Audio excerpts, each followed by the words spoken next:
in my heart.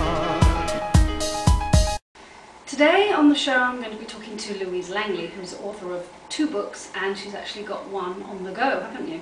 Yes, a trilogy. Shall we start from the first book and not the third book? Yeah, absolutely. Okay, tell me a bit about the first book.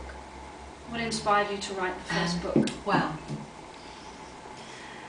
I had been married for quite a number of years with 3 young children, and not happy. Not because there was anything wrong with my husband at the time, but just because I just knew somewhere deep inside of me that it was, yeah, absolutely, and there was like a truth that I was ignoring that was inside of me. Anyway, I went to Edinburgh one winter, had an experience in a tower, walked down trance light, put a ring on my finger, this one actually, and for 6 months after that, everything around me started to break on a colossal scale. And freak accidents, all sorts of stuff. And then I got to the summer of 2006, and I was in Dublin with girlfriends, and I found myself in Dublin Castle, beautiful evening, mist rolling in, and there were guys serenading us, and it was really a beautiful, beautiful environment, but I felt so wretched and so upset inside of me, and I took myself off to a dark corner, threw my head in my hand, and I screamed really inside of me with all my energy. I didn't know what I was doing, just said, I can't do this anymore. Because you were screaming because you were unhappy? Absolutely. I was just like, I was trapped in this environment where I had this amazing lifestyle, everybody's looking at you thinking, wow, you know, aren't you lucky? Absolutely. But inside you were unhappy? Yeah. I'd come from I'd had a really big career anyway. I'd come from a big financial, IT, finance background and stuff. So, you know, I've been very used to all the outside trappings, if you like. Lots of money. Yeah, absolutely. and I kind of screamed with my soul, if you like. I didn't know what I was doing. Just said, like, bring me this man I've seen in my dreams for the last 4 years, because I'd seen this really unusual man kind of walking in up in my dreams. Right. And within 3 hours, I was with friends in a bar that night. Door of the bar opened, and this man walked in, the exact man, and I was just looking and, and my head was screaming at me, you stay still, you don't go anywhere, but my heart said... But did your eyes meet at the same time as well? Absolutely. And there was just like this bolt of something that went through. Both of you went... Yeah. And he walked out, and I was stood there looking, thinking. And so he went out. My head was saying, you stay still. My heart said, get yourself out there now. So I walked out, I followed my heart implicitly for the first time, really, even though... I need to speak to you like that. Yeah, he was just waiting. He was waiting for you to come. He was waiting, yeah. Oh, wow. And we had just 20 minutes between us. We absolutely knew we'd spent, like, it was things that we couldn't explain, like we knew we'd kind of spent... You'd had lives together. Absolutely. Yeah. And we just knew everything about each other, and yet in that same moment it was this incredible feeling of love inside of me, like nothing I'd ever experienced before. And I was thinking, how can this be with somebody that you don't know? And yet I knew that I knew him. You just met him, he's a complete stranger. Anyway, after 20 minutes, friends came out, pulled us apart. We hadn't exchanged details or anything. I left him on the streets of Dublin and jumped on a plane to come home, absolutely grief-stricken, thinking that I'd met real love and the love had been taken away from me. Yeah. As I got home to England, I started to feel all this energy around me, people touching me. It felt like I was just, everywhere I went, everything electrical was blowing all around me, light bulbs, TVs, you name it. Computers. Yeah, computers. And then I had all sorts of things happening, like hundreds of white feathers left in trails everywhere for me to follow. I went to Crete over the months that followed. I was just in summer. I was in 40 degrees of heat in Crete. I had a snowy white owl sitting on my gate every day. Rose petals laid out in heart shapes in the garden and stuff like this. Wow. From the moment I got back though, I stepped off that plane in Dublin, it was like everybody that I saw, I didn't know, even my own children, it was like I had no connection with them. It was a really strange feeling. And I was in this space of real grief, and I told my husband at the time, okay, that's it, can't do this anymore. Interestingly, for something like 6 months prior to that, I'd had a really big lump on my throat, on my thyroid, and I'd been in and out of hospital having it drained, and and then they wanted to talk to me about removing it because they said they thought it could be cancerous. And actually within 6 weeks of telling my husband, that's it. It went Can't away. listen, it totally disappeared, yeah. Yeah.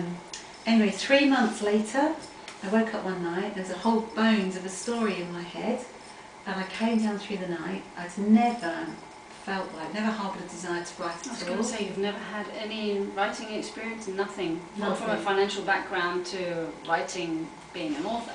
Yeah, Yeah. absolutely. Just boom like that, one day, that's it. Yeah, and I'd never thought about writing a book. I've never really kind of felt I wanted to at all. Or probably even thought you could write a book. I mean, No. you just, you know. No, absolutely. But it was just flowing out of you then, yeah? Yeah, well, I mean, I wrote the bones of this story that night. I came down and wrote through the night, and I sat back at the end of it and thought... The whole book? Yeah, the whole bones of the story. And I kind of sat back and looked at it and I thought, I don't know half the words On I've the written. computer? No, I was just Handwriting writing like that? I was just writing out. It was just the framework, the outline of this story. The story.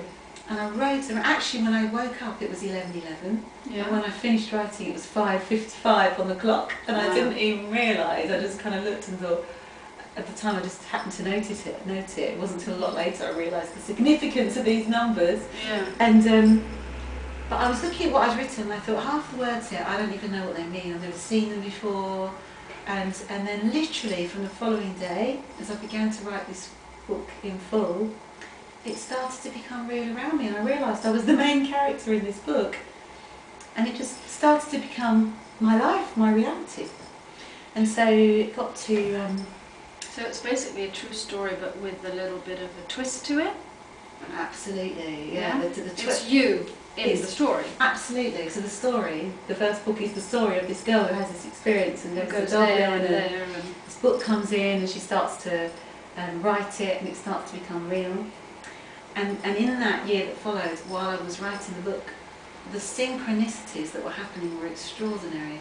And I was just being led to people who were knowing other people, who were all validating all this information, coming up with all this stuff that was just, to be honest, was just making me just absolutely real with shock most of the time. Yeah. And all I was doing was following the voice of my heart all the way through and not listening to the chatter in my head, and following it immediately.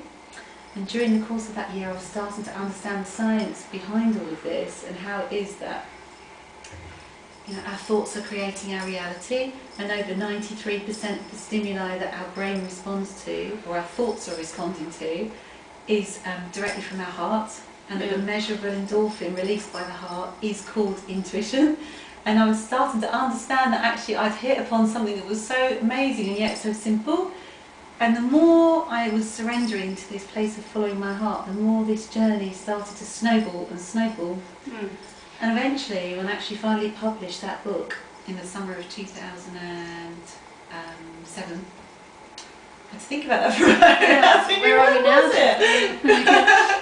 In the summer of 2007, it took me to Australia, it took me to Antarctica, it took me to meet so many incredible people, and it's taken me on this amazing journey where... But I have to ask, what happened to the guy? Well, okay, within Because 3 you had that months... love. Did Yeah. nothing ever come of it? Yeah. Okay, does that come in the book and I'm going to spoil the story? No, it's fine. It's Okay. absolutely fine. That man I have never seen again. Oh, wow. However, No contact at all? no, we had no way of contacting each other. Oh, but you just met and that was that? Yes. However, The Sacred Quest is a 3-part story. And one part is a love story across time and space. And it is a love story that has been evolving. Okay. One part is about radical planetary changes, which would take place on the planet, and another part is about dimensional travel. Anyway, I started to meet another man, and then I met another man, and they were all linking together in quite an unusual fashion, which is all in the book, the story of the book. But within 3 short months, I realised from meeting the guy in Dublin that, in fact, that extraordinary love that I had shared with him, that I thought he had given to me and that had been taken away, I realised that in fact he was acting like a mirror